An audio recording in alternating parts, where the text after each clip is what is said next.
Tomé acabou ganhando uma fama tão incrédulo como Tomé, como São Tomé.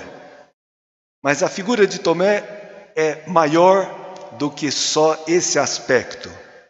Aliás, é o Evangelho de João, os evangelhos sinóticos só citam o nome de Tomé. Mas no Evangelho de São João tem umas passagens muito importantes sobre São Tomé. E no capítulo 11 mostra que Tomé era um homem de valor. Quando os discípulos estão com medo de voltar para Betânia, onde Lázaro está doente, porque o pessoal de Jerusalém quer prender Jesus e matá-lo, Tomé diz: vamos também nós para morrer com ele. Tomé era o gêmeo. Naquele tempo não existia sobrenome. Então, nomes muito comuns, eles tinham que pôr algum qualificativo do lado para distinguir a pessoa. E o de Tomé era gêmeo. E até uma tradição achava que era gêmeo, irmão de Jesus. Mas isso parece que não é. O fato é que Tomé tinha coragem e ajudou os apóstolos a se encorajarem a ir acompanhar Jesus em Betânia. Tomé é também um homem que se perturbou. Quando Jesus começou a falar que ia, no capítulo 14, que ele ia partir, mas na casa do meu pai tinha muitos lugares, que ele ia preparar, Tomé falou: Senhor, nós não sabemos para onde vais, como é que nós podemos conhecer o caminho? Graças a essa pergunta de São Tomé, Jesus respondeu: eu sou o caminho, a verdade e a vida. Ninguém vem ao Pai senão por mim. Oh, bendita pergunta de Tomé, que estava meio perdido ali e teve a coragem de perguntar, e Jesus nos deixou essa resposta maravilhosa. Tomé era um homem que não sabia viver com uma pergunta sem resposta. Depois, irmãos, Tomé era um dos 12 que na hora H abandonou Jesus. E como alguns animais que quando estão feridos, eles se isolam, eles querem acabar de morrer e longe dos olhares dos outros animais e das pessoas, Tomé era um que estava tão chocado com a morte de Cristo, também desiludido com a sua atitude, que se isolou. Ele não estava no primeiro dia da semana, no dia da ressurreição, junto com os apóstolos. Não estava ali. E é muito perigoso se isolar. É muito perigoso se afastar da comunidade. Porque, irmãos, o lugar mais seguro para a gente se encontrar com Cristo ressuscitado é estando junto daqueles que amam a Cristo, juntos da comunidade. Ele não estava no primeiro dia.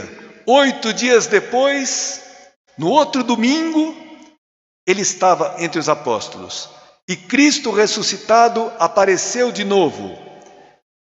Tem esses detalhes. Ao anoitecer daquele dia, o primeiro da semana, não é a segunda-feira, é o domingo. Estando fechadas as portas, por medo dos judeus, Jesus entrou e, pondo-se no meio deles, disse: a paz esteja convosco. Irmãos, quantos de nós estamos fechados com medo? Medo da Covid, medo de ficar doente, medo de morrer. Tem alguns até que estão com medo muito exagerado, muito maior do que se poderia ter. Eu escutei um médico fazendo uma live dizendo que são muitíssimos muitíssimo mais numerosos as pessoas que estão perturbadas psiquicamente do que fisicamente com a Covid. Pelo medo. O medo é natural e é sinal de que uma pessoa tem noção do perigo. Mas quando nós deixamos que esse medo seja exagerado e nos domine, e a gente fique obcecado por aquele problema, ele faz um estrago, nos paralisa e nos impede de respirar e de viver. Então, pelo amor de Deus, espero que hoje, se você está me assistindo e tem esse medo exagerado, Cristo entra hoje na tua casa, no teu coração, e te diz: a paz esteja convosco. A paz. O que é a paz? É a felicidade, é a plenitude dos bens.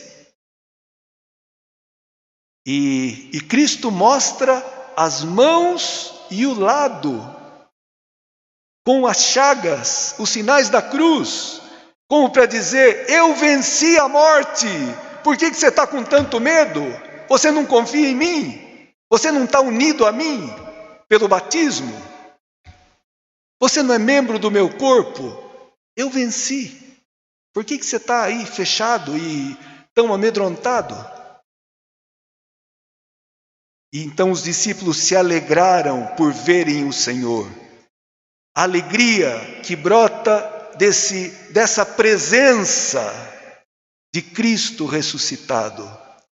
Interessante, irmãos, eu li hoje também em relação a Tomé, que não basta um argumento teórico para a gente ter confiança. Não basta. Pode dar 1000 argumentos. Não basta, não te satisfaz. O que tira a pessoa do medo e dessa prisão é uma presença. A presença de Cristo.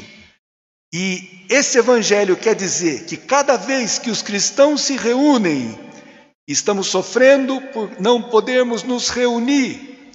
Mas aqueles, graças às redes sociais, você está podendo receber essa palavra e Cristo está penetrando aí na tua casa, no teu coração, talvez fechado. E cada vez que nós nos reunimos para escutar a palavra e para receber a Eucaristia, e hoje depois da missa, e nesses domingos da Páscoa, poderemos receber a comunhão em todas as igrejas da nossa diocese. Graças a Deus. Porque nós precisamos da Eucaristia. A Eucaristia, os cristãos fazem a Eucaristia. E a Eucaristia faz os cristãos. Não se vive sem Eucaristia. No Império Romano, quando nas épocas das perseguições, quando às vezes as autoridades proibiam os cristãos de se reunirem, sob pena de morte, aconteceu, cristãos de Bitínia, na África, e eles se reuniam. E quando as autoridades chegavam, vocês não escutaram que a pena para quem se reúne é a morte? Sim. E por que se reuniram? Porque sem a Eucaristia, sem o domingo, não podemos viver. Essa era a resposta.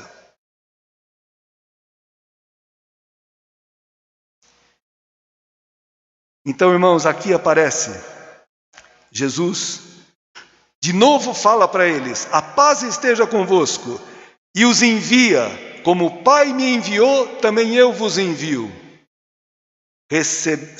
Dizendo isso, soprou sobre eles e disse: recebei o Espírito Santo.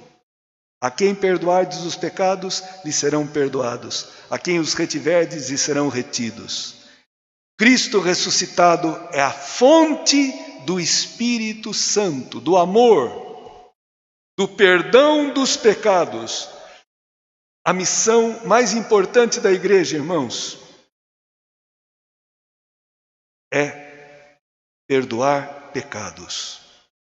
Perdoar não é só dizer: não, esqueci, não tem nada. Perdoar significa não só libertar a pessoa daquele mal e das consequências daquele mal. A experiência do perdão é a experiência mais profunda do amor. Só perdoa quem ama muito.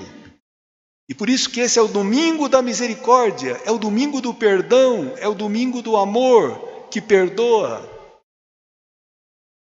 que nos dá uma nova chance de recomeçar.